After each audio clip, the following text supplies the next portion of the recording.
In this video, we got an overpowered third down money play for you that's going to beat all defenses. Sometimes 1 to 2 and even 3 wide receivers will get open no matter what defense your opponent's in. We're going to be rocking the gun tray open offset, and you can find this out of the Bowling Green, Georgia, Syracuse, Colorado State, NC State, and USC playbooks. And a couple things about this play in the package is I would change the package to 4 wide receiver. This will put the 4th wide receiver in your depth chart in that inside slot position. If you like your tight end, if you have a really good tight end, by all means, keep them there. But I like to have more speed, and that's what that's going to allow me to do. And the play we're going to be rocking with is going to be the PA read. So let's go ahead and jump into the practice field and show y'all how we get money with this play. All right, a couple things about this play. I do like to run this to the wide side of the field. So if you're on the left hash, have your trips to the left. If you're on the right, have your trips to the right. What you're going to go ahead and do is you're going to motion over the outside wide receiver. And this is what makes this OP, because it's going to tell you if it's man coverage or not. If the cornerback follows you all the way over, it's man coverage. If he doesn't, which he did right here, he didn't follow. So that's telling me that it's zone. So we're going to have 2 different setups. Now, I could just run the play as is right here against zone. Well, actually, no, I'm lying. Don't do that.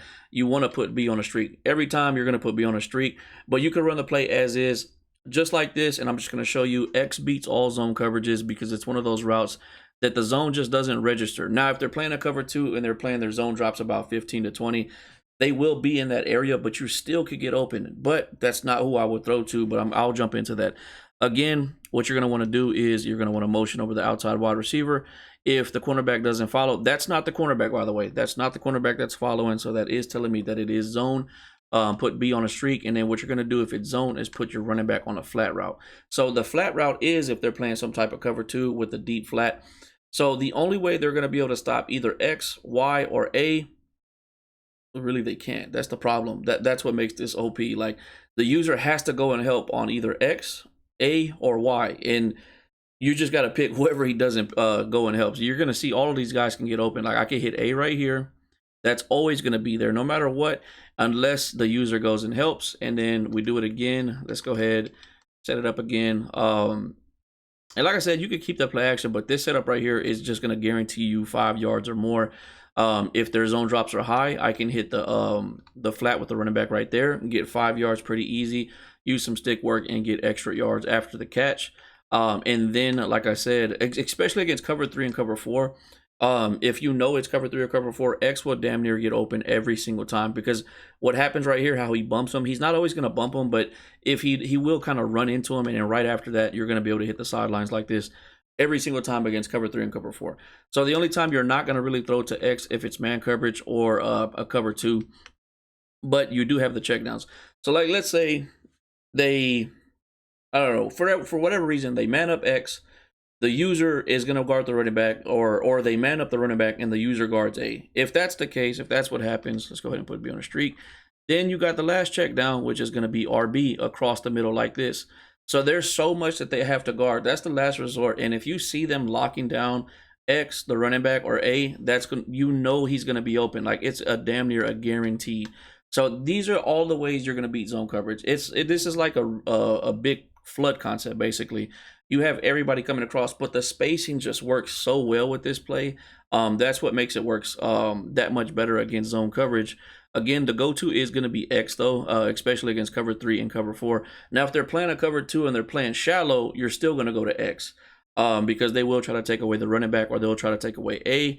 But that's what it's going to look like against zone coverage. Let's jump into some man coverage. All right, so now we're going to go ahead and talk about man coverage. Same thing. I'm going to want to run this to the wide side of the field. Same thing, motion over X. This time you're going to see the cornerback follows all the way over, so that's a dead giveaway that it is man coverage.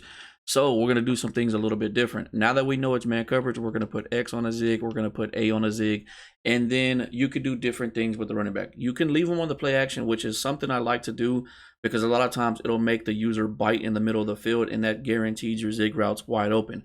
Another thing you can do, if they're sending pressure, block the running back. And then the last thing I like to do is, if I know there's only like 3 down linemen, or maybe just a 4-man blitz, I'll put the running back on the Texas route. But the safest thing is actually to block them. Again, it's man coverage. So they're going to have to worry about the 2 zig routes. If he doesn't go put flats out there, or he doesn't go help, then 100% I'm going to hit the zig route. So it's going to look something like this. Very simple, very easy. No reason to overthink it. And you're going to get some pretty decent yardage. So let's say For whatever reason, they're putting some hard flats out there to help with the man coverage because you've been beating them with the zig routes over and over and over again. So we're going to go ahead and just block the running back again. So let's say they're shading outside, doing all that good stuff. Now look what you got wide open in the middle of the field. Now I know you're probably saying, okay, the user can probably stop that. Okay, so let's say they put 2 hard flats, the user's in the middle of the field, they're going to help on RB. Now we add in a Texas route. So now they're going to have to pick and choose. They don't have a lot of people coming at us because they got help on the outsides, helping with the zig routes. They got to help the middle of the field with RB. So they're going to have to pick and choose, am I guarding RB or am I going to guard the Texas route? And you can see both of them got wide open right there. And that's with the vert hook in the middle of the field. Another thing I want to talk about, you always want to put your 2 fastest wide receivers at the outside position where X and B is. Because like, let's say you motion over, it's man coverage, but they decide to press and you see a speed mismatch, you're going to hit B on the streak every single time. Y'all see me score a lot like that. If you caught the 2 last streams, this is the play we ran all game or all stream. Another thing I like to do if it's man coverage, let's say we've been hitting them with the zig routes. So I change it up actually, and I leave Y on the route that he's on. I leave the play action and I just put X on a slant route like this. The play action makes them bite every single time, and you can see that route right there is it's kind of like a drag route. It's not the default drag route, but it gets open every single time. So there's different things you can do. It will become a chess match when you run against the people that run against man coverage have the best results, and that's not saying a lot because I still get downfield every single time. Like we made it to the playoffs in the live stream. This play was still working left and right. I made a few mistakes running a couple of other plays, but they couldn't stop this specific play. It was when it came to me getting downfield or I was in the red zone when I had to use something different. But yeah, it's an OP play that's going to beat everything. So we motion over, cornerback follows. That's telling me that it is man coverage. So just, put some routes out there that is going to be man coverage. So you can even do something like this. And you could put the outside guy on a deep cross as well. So this is a really good setup against man coverage, especially if it's cover 1 or a cover 2 man. If it's cover 2 man and they got 2 safeties deep, those safeties they're not doing nothing. So again, let me just show you with the play action. And the play action is actually a good timing thing. So like basically once the play action is done, the zig route will be open. So sometimes it doesn't hurt to keep it in there, and especially like I said, it'll keep the user in the middle of the field because they do have to respect the run. If they're showing you a defense where there's a pretty good gap between the D tackle, let me go ahead and show you the D tackle and the D end, like right here between these 2 guys, this guy right here and this guy right here. Always just take the run play. So this play is OP. Like I said, I ran it for 2 streams in a row where we damn near ran this play the whole time, and I think it was one person that made me switch it up a little bit, but for the most part, I think we played like 14 games straight, and I was able to win every single game running this specific play. But we're still gonna get some head-to-head gameplay for y'all, and run this against some more users, so I can talk y'all through it as I'm actually running the play. So let's go ahead and jump into some gameplay. All right, we got game number 1. We are using Syracuse because I already know y'all boys in the comments be yelling at me for using the best teams when I'm just trying to show y'all how a play works, even though I have been using Georgia heavy lately. But Syracuse does have it. Now, I know I said you can sub in a 4th wide receiver, but they actually have a really good tight end, so we are going to keep the tight end where he's at. I do need to put in their 2 fastest wide receivers, though, so we will probably do that after we run it the first time.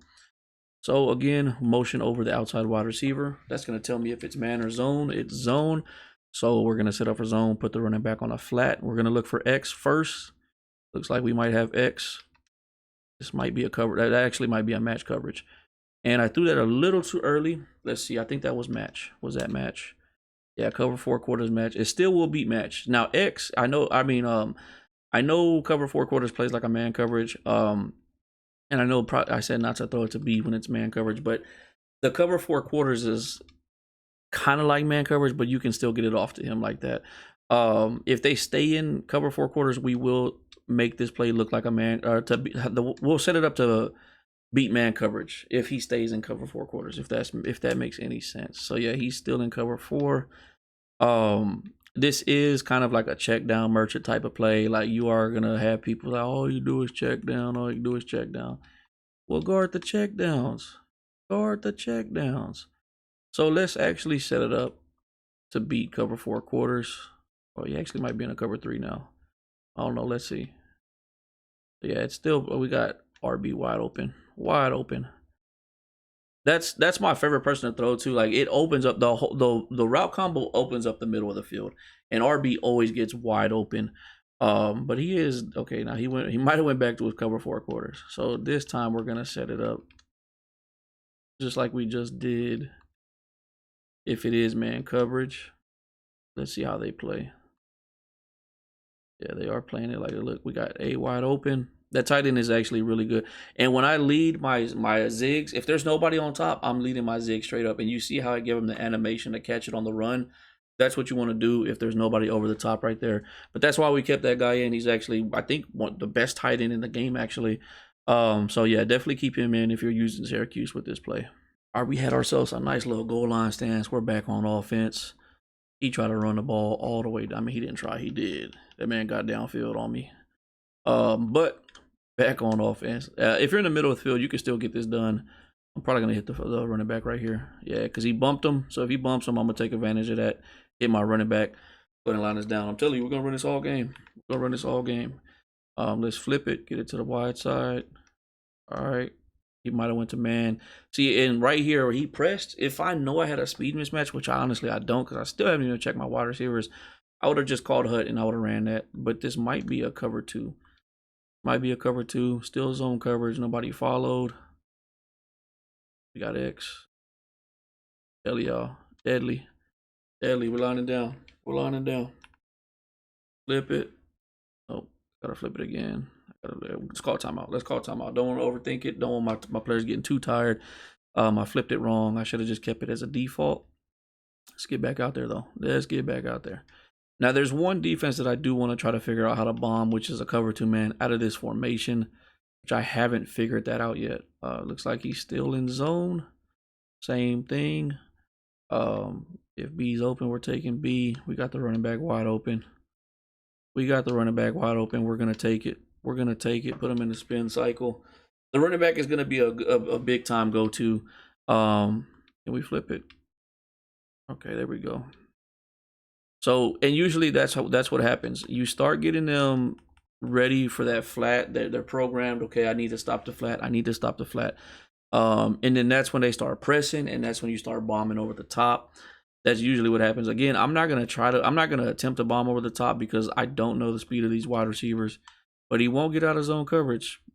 He's staying in zone coverage. Okay, that was actually man. Got RB late. Nobody there with them. That's the best route to throw to. If you have the time and it's open, RB usually gets the one play touchdowns all the time. But yeah, man, y'all see how deadly it is. We got downfield twice with it. The running back is going to be your go-to, but also the tight end. The tight end on the zig routes, the drag routes. The big time plays are going to be to RB like you just seen. But there's a lot of things you can do with this play, man. Y'all definitely got to give this play a try.